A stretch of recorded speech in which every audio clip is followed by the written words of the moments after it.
Walt Disney Imagineering in 1979 as a production engineer. He produced show set pieces for many of the Epcot Center attractions and was also a member of the installation team for Journey into Imagination at Epcot Center. He assumed the same responsibility for the new Fantasyland at Disneyland, which opened in 1983. He's been a key member of the Splash Mountain design team since the attraction's inception in 1983. He will direct the project through its developmental and production phases to opening day at Disneyland. Bruce, it's all yours.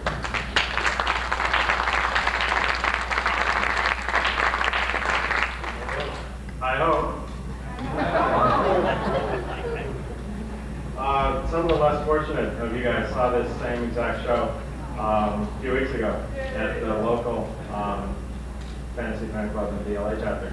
So we're going to find out one of the big secrets. My jokes are exactly the same every single time. So, oh, this is good. I'll go home now. So anyway, what I do ask is those of you who were there, please don't shout out the punchline before I get around to it. It just puts me off so much. Walt Disney Imagineering used to be WED, and now we're Walt Disney Imagineering. That's enough of that. Splash Mountain is what we're here to talk about. I'm sure you all saw the model over there.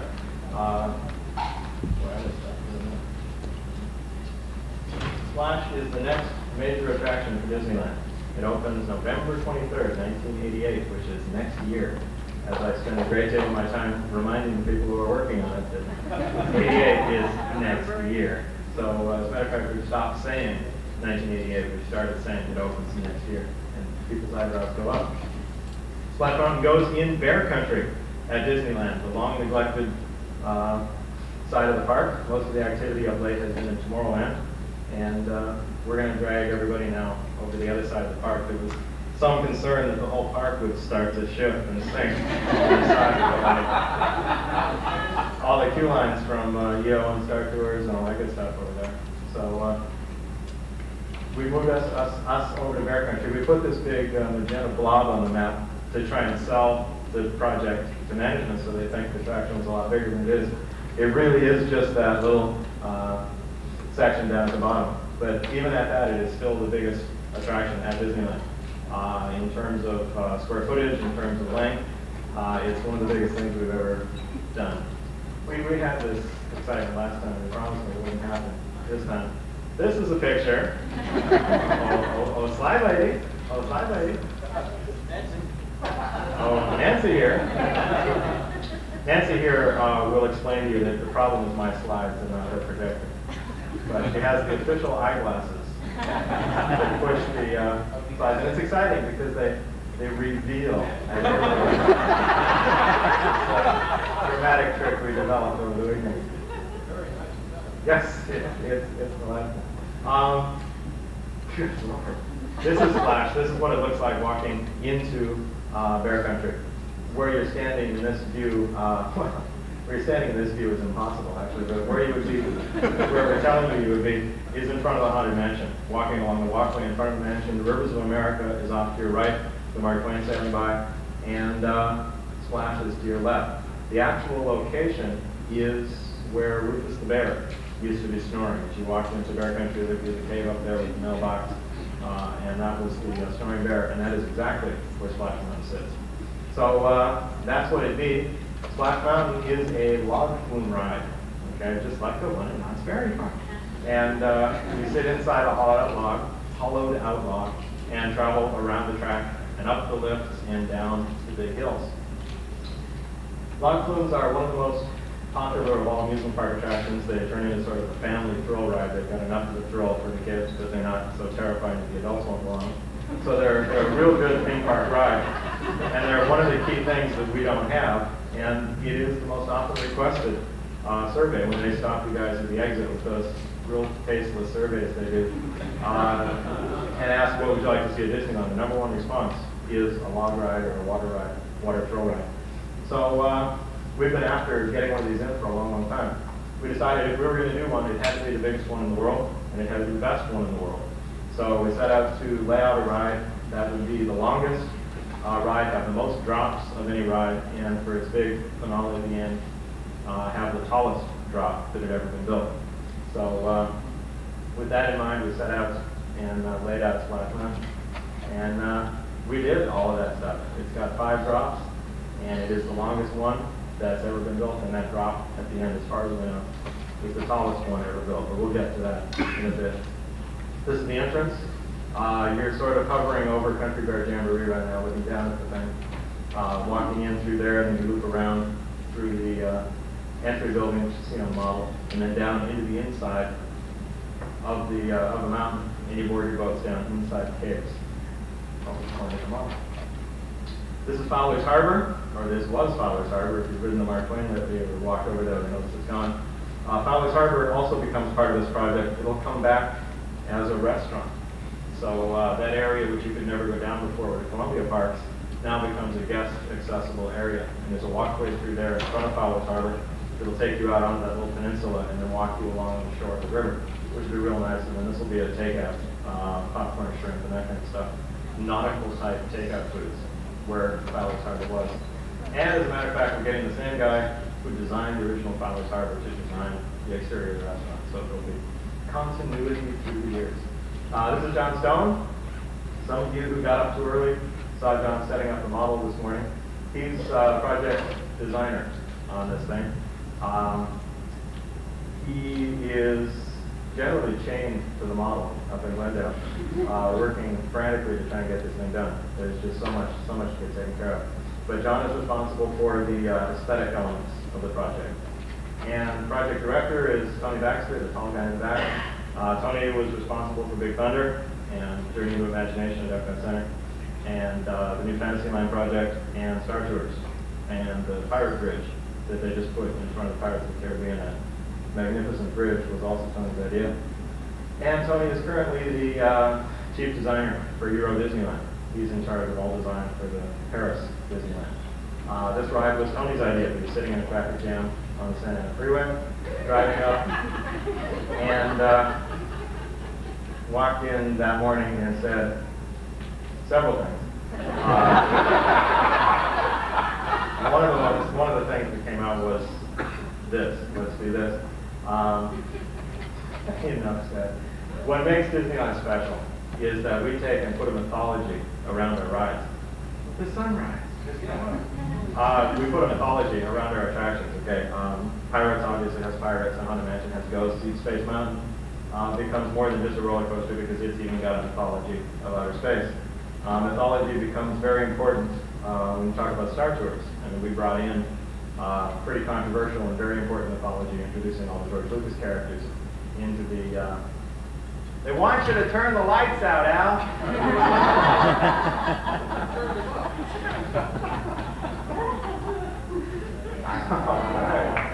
Anyway,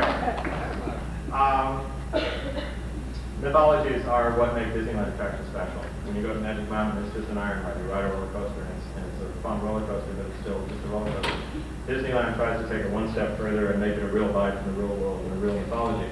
So for our log flume ride, once we had the biggest and the best log ride, we decided to take and lay a mythology on top of that, and we went back to one of the best that Disney has ever appropriated, and that was the Joel Chandler Harris, Uncle Remus characters, Brer Rabbit, Brer Fox, and Brer Bear, from 1946 animated classic Song of the South. The animation for this stuff, the characters, the backgrounds, the environments, and the music is some of the best stuff that we've ever done. I've watched the film countless times in the process of this project. It was already one of my favorites. And the more times I see it, the more I become enamored with the film. Once you can get past its dated look, which is what slows most people down, it's astounding. Watch it sometime and think, this is where E.T. came from. I'll talk to you later about that. Little kid doesn't have a father, meets this strange creature he's never seen before, who becomes his friend. E.T. is Uncle Remus. It's exactly the same story. We'll talk about this later sometime. It's the same story. The animated characters are fabulous, the environments, the music buckets, the whole thing. Very bright for plucking. We've never used this in an attraction before. We've never used the music. This is where Zippity Doo-Dah came from. And just a whole bunch of other real happy, classic, upbeat Disney music. So we decided, let's take all of the characters from the Song of the South and make the flume ride The Adventures of Brer Rabbit. Okay, and that would be our mythology surrounding this whole thing. So we're going to go real quick through the storyline of what you're going to see as you go around on Splash Mountain. You get in your boats, you sit like that with big smiles on your face. You set off down the trough. You started inside the mountain. You come around and up the first lift, which drops you into a lagoon at the very front. And you can see, these are all the first pictures of the model. As you circle around the outside of the lagoon, pointing at the water for some kind of reason, you go up another hill and around some more curves. We give you a couple of minutes at the beginning of the ride before we start the show, so you can rock the boat and splash your friends and look for your camera and all that stuff. There's also time to get over the pushing and shoving from those obnoxious ride operators at the load dock. But seriously, it gives you a chance to get into the spirit of the show. We stole the idea from Pirates of the Caribbean, which has the Blue Bayou sequence, which gives you just about a minute to relax in that boat and just get out of the real world and put all that away from you before they drop you down the first hill and start the actual show. So that's what we're doing for the first couple of minutes of Splash. Then you go down the first big drop and splash into a whole bunch of singing happy geese who start the song How Do You Do from the film, which is a real happy upbeat thing that I refuse to sing. I've been doing this presentation now for 4 years, and I've never had to sing the song yet, and I don't ever plan to. We travel along past all the different people. Mr. Bluebird, who actually did used to be blue, but he faded out before the photograph with artwork. And past all these other guys, they're all singing How Do You Do, just fine, thanks, how about you, and all that good stuff. And then it gets very dark suddenly. This is where we saved some money. It was a very dark room. And as you come up the hill, your ride vehicle will begin moving in 1 minute. Please remember.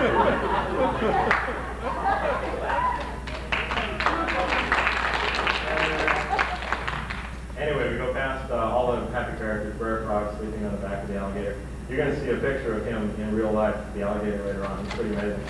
You come around. See, they promised this wasn't going to happen because see, I did this show in LA like a month ago, and see, like they said, "Oh no, don't worry, it won't happen." Now we meet.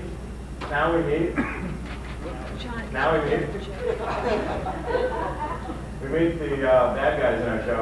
Dumb old Brer Bear, right there, with the eyeglasses on. And he's bouncing up and down over the track, lifting his hat and tipping his hat, and just sort of doing the hoop as you go by. And we see Brer Fox, and he's on the shore screaming, "Get down from there! You're making a fool of yourself," and all that stuff. We got to catch us that rabbit. And that rabbit, of course, is Brer Rabbit. Not bad. Brer Rabbit's standing in front of his briar patch hutch, and he's nailed the door up, and he says, "I'm fed up with this lazy old briar patch. I'm looking for some fun and excitement. I'm heading for the laughing place." So he sets off to the laughing place, and we follow him. He goes by. We can see all the other characters go by. We even have a sign that says, "To the laughing place," in case we're paying attention. And around the corner you go, heading on, here's the laughing place.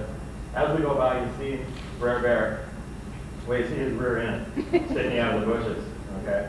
And what he's saying, we just finished building that figure. It's running over at Maple right now in a test mode.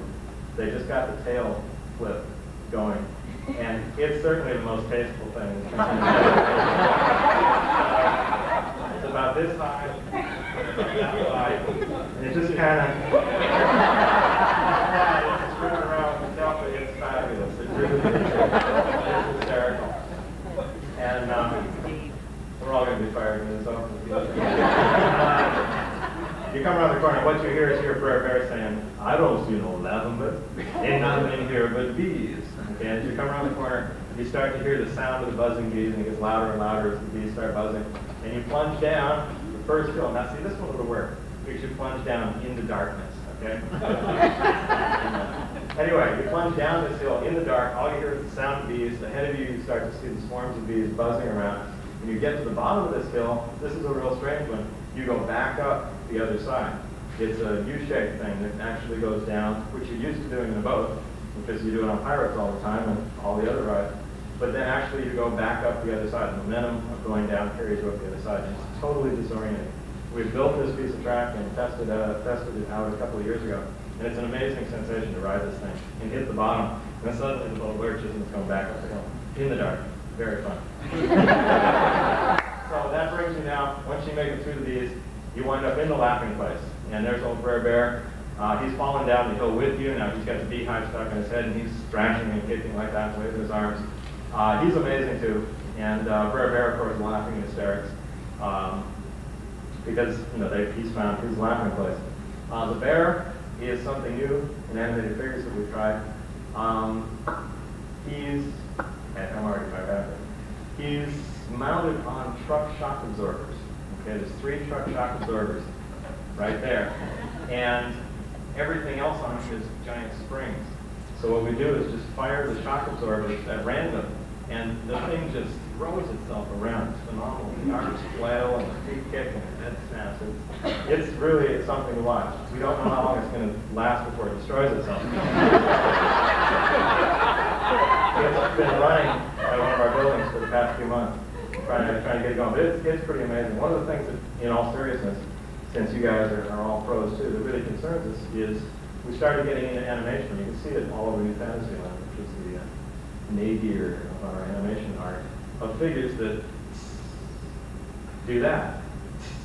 And we're real tired of that. We're more tired of that than you are.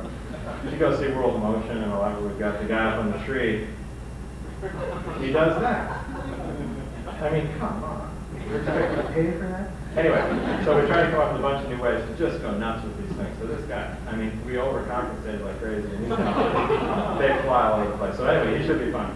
You wind up in the laughing place. It's a real strange, it's blacklight. I can't use the joke. It's perfect. It's this real dark blacklight area. Everything's real silly. Lots of funny gags going on.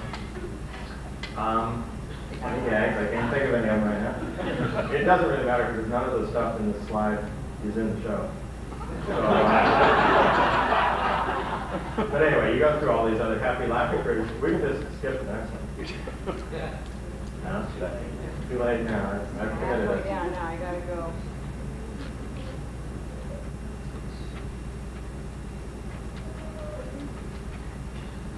The laughing place. Lots of funny laughing jokes.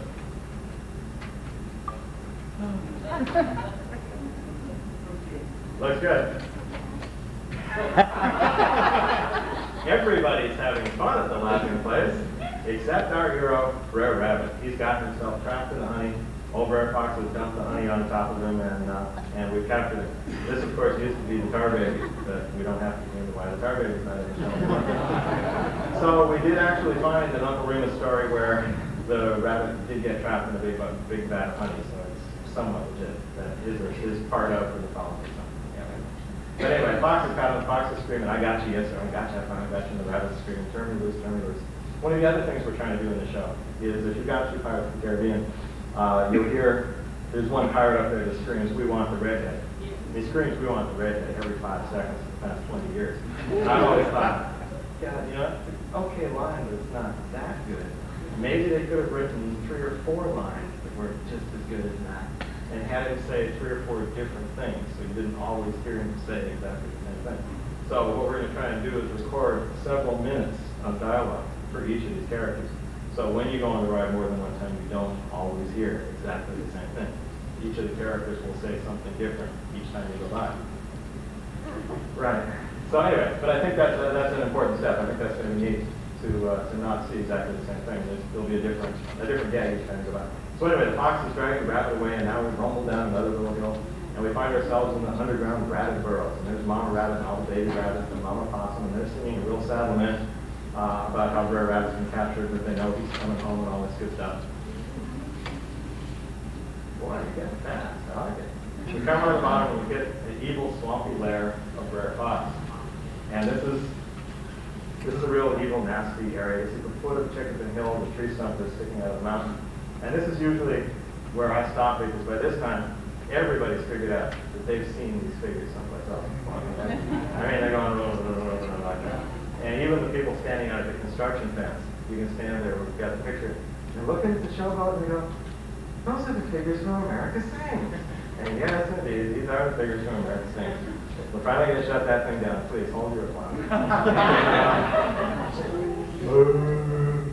what's it doing in Tomorrowland? I mean, let's get serious.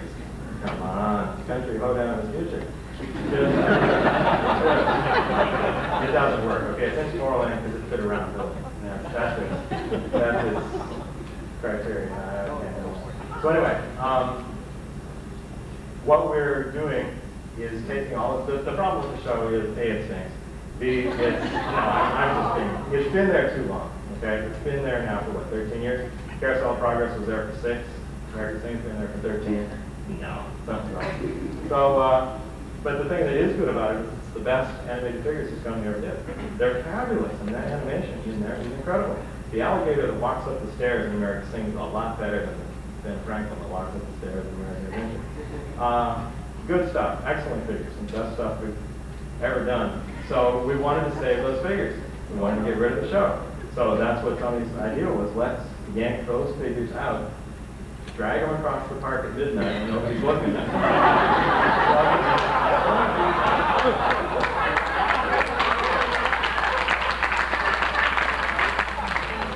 We had a bet going as to how long it would take before anybody noticed that the figures were gone from American Sing. If you ever want to talk to, we have a thing for the people who do the guest surveys. If they want to find people who've never been to Disneyland before, they go to American Sing and stand at the exit. Because anybody coming out of American Sing has never been there before.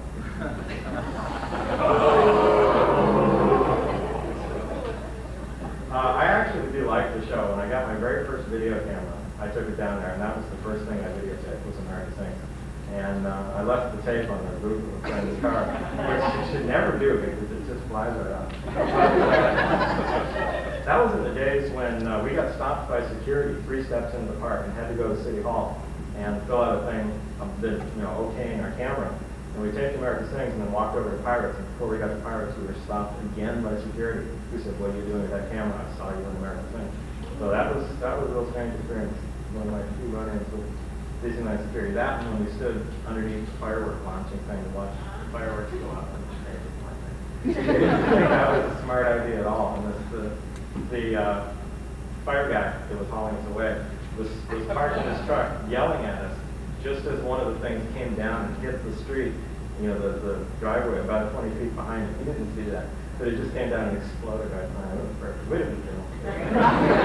So anyway, these are the figures from American Sing. We're going to rip them out. We're going to take them over to Splash and put them in the kind of show where they belong. They become then the backing cast, the B cast, behind all the new figures from Song of the South, all the rabbits and foxes and bears, which are brand new figures, especially made for the show. What we wind up with is a show that has 103 animated figures in it, which is terrific. I mean, that's more figures than Pirates have. It's going to be just a lavish, wonderful, spectacular thing. Anyway, the boat goes inside the tree and starts climbing up inside the tree. We still haven't figured out how that works. But the boat goes up inside the tree. We see the rabbit tied up on his roasting spit. He's all shivering and shaking. We see the slobbering silhouette of Brer Fox and Brer Bear, who didn't get drawn in this one. The fox says, "I reckon I'll skin you," and the rabbit says, "Skin me, roast me alive, do whatever you want." And the bear says, "I'm going to knock your head clean off," and all that. The rabbit says, "Do whatever you want, but don't fling me in the briar patch." And just as your boat gets up to the very top of the hill, we hear the fox scream, "The briar patch, that's a great idea. I'm glad I thought of that." And then he yells, "Here you go," just as your boat tips over and plunges down the world's tallest lava drop. Now, there's a whole lot of stuff going on here. This is 5.5 stories from top to bottom, which is nice. Go up to the 5th floor of the hotel and look out the window and jump in that. For comparison purposes, the one at Knott's Berry Farm is 30 feet, so we're almost twice as high as the one at Knott's Berry Farm. Good. And we also got, in talking to the ride designers, they said that it's not the height of the hill that makes it exciting. It's how steep the hill is, what the angle is. Okay? The one at Knott's is 35 degrees, so we pushed this one to 45. That adds another bonus as well as being very, very bright when you go down. You can't see the bottom of the hill. Okay? When you go down the one at Knott's, if you're sitting in the front of the boat, you can see where you're going. You can see the bottom of the hill in front of you. But when you tip that to 45 degrees, you can't see the bottom of the hill. What you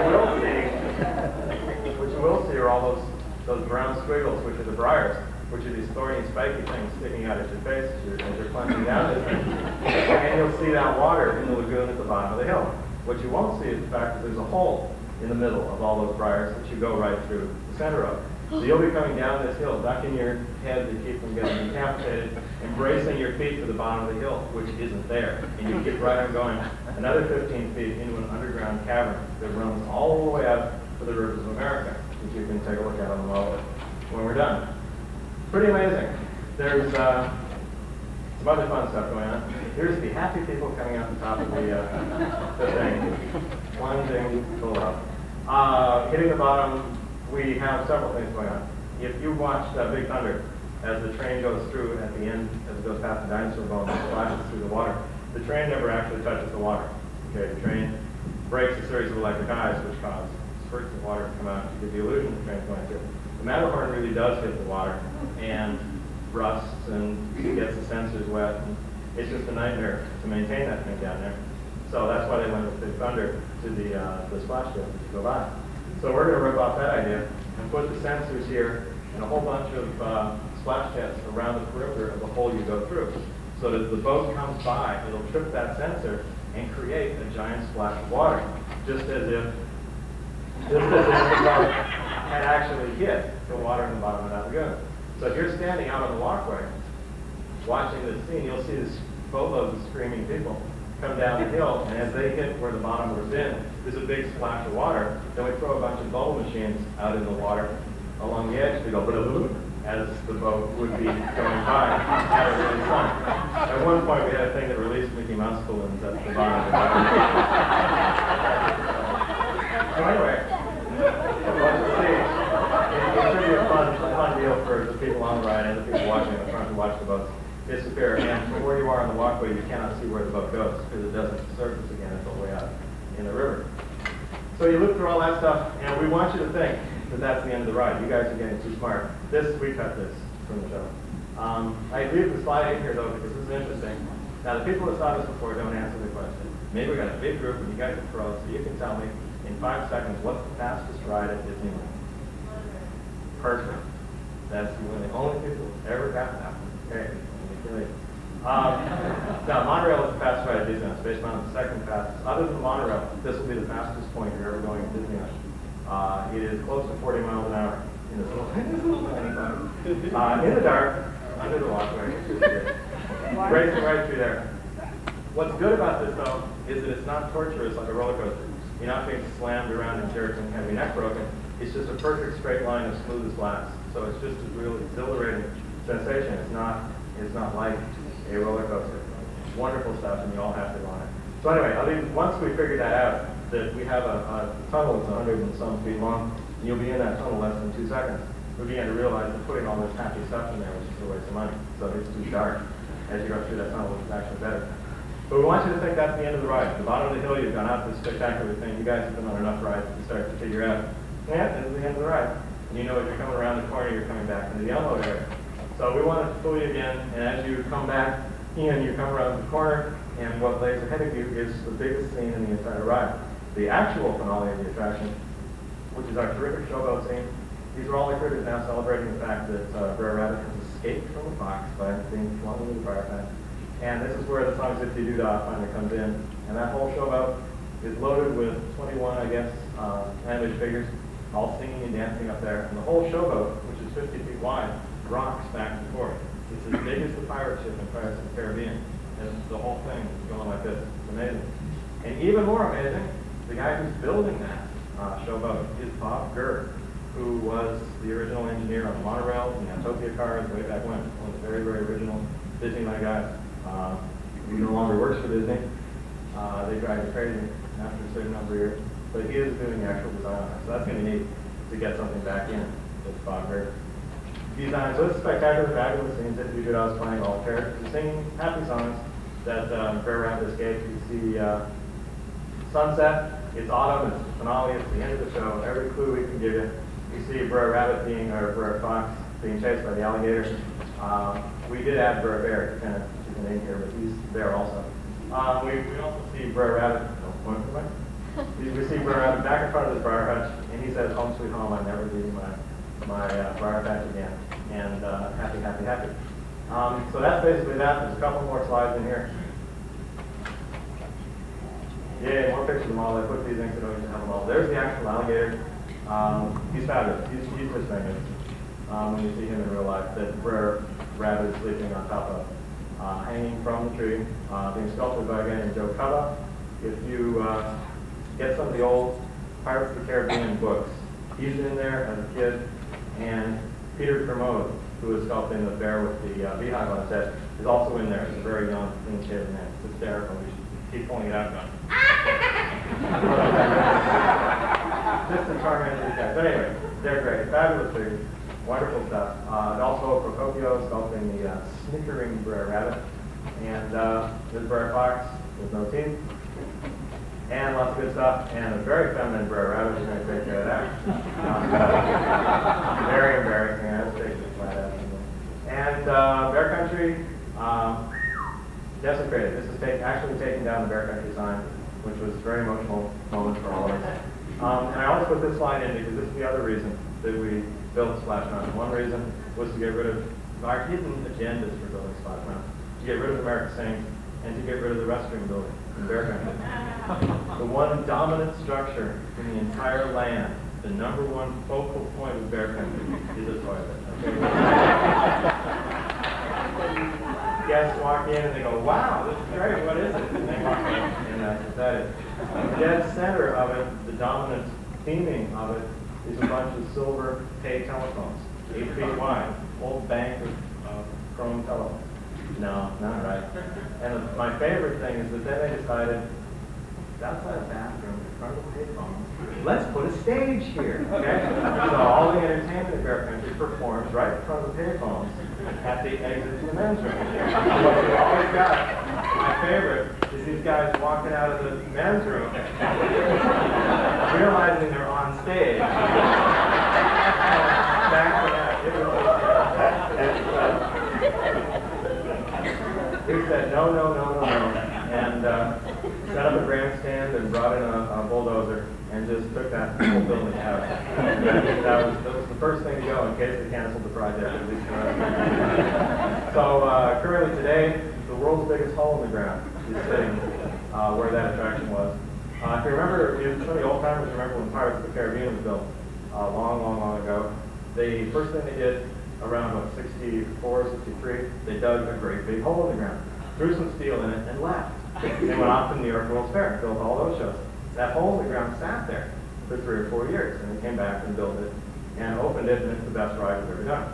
So in a meeting with all the Disneyland vice presidents, I explained that and proposed, now that we've got the hole in Bear Country, what we should do is just walk away and let the hole sit there for 3 or 4 years, and when we come back, this will be the best attraction we've ever done. And I think they thought I was serious. It was amazing. We're not really going to leave the hole in the ground for 4 years. We open next year. But anyway, after the building is gone, we have an actual construction entrance that we can't drive through. It's only for union contractors, so I've never driven through the construction entrance. This is the first sign we put up. This was put up before Eisner announced the attraction. Smart thing to do. First, the next thing we did was tear down all the trees.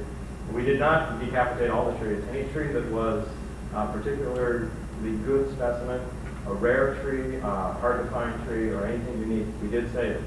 We did the amazing Disneyland thing of putting a metal pin through the trunk of the tree, pulling it out of the ground with a crane, and then moving it and replanting it somewhere else. So we saved something like 35 specimen trees out of there. And the rest of them, we chainsawed. We moved the 2 biggest trees that have ever been moved to Disneyland. If you go to Bear Country right now and walk through the area between the construction fence and the stream, you'll see 2 trees growing out of cement circles in the ground. Those didn't used to be there. They were over by the restaurant building. We moved those over. Those are the 2 biggest trees that have ever been moved. Take a look at those things. They're gigantic. It's amazing. Also, for the world's greatest trivia question, did anybody notice, except the one that did it with the monorail, that the sign, well, that all of Bear Country shifted over about 12 feet. The entrance sign of the Hungry Bear restaurant is 12 feet further back than it used to be. Everything in Bear Country is pushed back 12 feet. Nobody ever noticed. Even our management didn't notice because we goofed on where the building was. We kept pointing at Disneyland and kept saying, see, it goes right here where this train trestle is. That's how far the building sticks out. When we finally got all the plans drawn, it was this train trestle over here, and weren't we surprised? We wound up with a hole in Bear Creek, an entrance through Bear Creek was about 10 feet wide, so we had to push everything over. To do that, it takes a haunted mansion out. Disneyland Railroad, a thing of the past, literally, for the next year. It comes back, I guess, after Easter of '88. We're moving the tracks to make room for Splash Mountain, as the sign says. And at the same time, they are replacing most of the track around the park. They're replacing a lot of the worn out track and rebuilding the locomotives, which has never been done. They've never been down long enough to do a major rehab. So they're taking advantage of the time the train is down. When the train comes back, it travels through the middle of the finale scene. You can kind of get a hint of that on the model. But the scene of the showboat rocking back and forth and all that stuff, you will see from the train the same way you see Primeval Diorama. You won't, the people in the boats can't see the train, but the people in the train can see the boats. So it's like a preview of the show, which should be fun. Yeah, the new walkway construction. This is all old news because it's open now. This was exciting when nobody had seen it, but now here's historical pictures of it being built. The new entrance to Bear Country will come around the same way the temporary one does. So the way you're being walked in now behind the trading post and then turning around and facing the Disneyland Hotel will be the real entrance. If any luck, you won't see the hotel. No promises though. More boring pictures of that. The trading post survived. The trading post will survive. It's the last remnant of the original Indian village way back there, which is not the original Indian village. That's another story. Yeah. There it is, the world's biggest hole in the ground with train trestles and the train tunnel in the middle, cut off in the middle, and that big green building on a mansion that you're not supposed to know is there. Mommy, what's that big green building? More pictures of the Disneyland Hotel and the hole in the ground. The hole is there because actually you get on board the boats 12 feet below the walkway. You wind in down and actually down 12 feet below the walkway. And then underneath that is a giant reservoir, a giant swimming pool that holds all the water from the ride when they shut off. Boring stuff. Remember when Walt used to show pictures of dirt on the TV? Worked at 55, so I figured what the heck. On and on. Watch for train is probably the funniest thing. We nailed that up at the end of the traffic. Caution, watch for train. And those two trees are moving. Boy, I'm just running out of things to think of. Will the train be at a different position than trestle? No, the train will be in exactly the same place. The train is what drove the location of the project, because we can't move the train backwards because it's locked in by the Haunted Mansion and locked in by the Hungry Bear restaurant. So we couldn't move the train, so that decided precisely where the attraction sits. Presence of the train, very strange picture. Don't use that exit door out of the mansion either. It's broken off on the outside. That's a nasty thing. Unfortunately, we couldn't tear down the Country Bear shop. So, can't I'm not supposed to say that. That's really right, whatever, obnoxious. These are all out of sequence. This actually happened before everything else did. See, all we have is this hole right there. A lot of pictures of the hole in there. 26 feet. So anyway, here is the construction plans.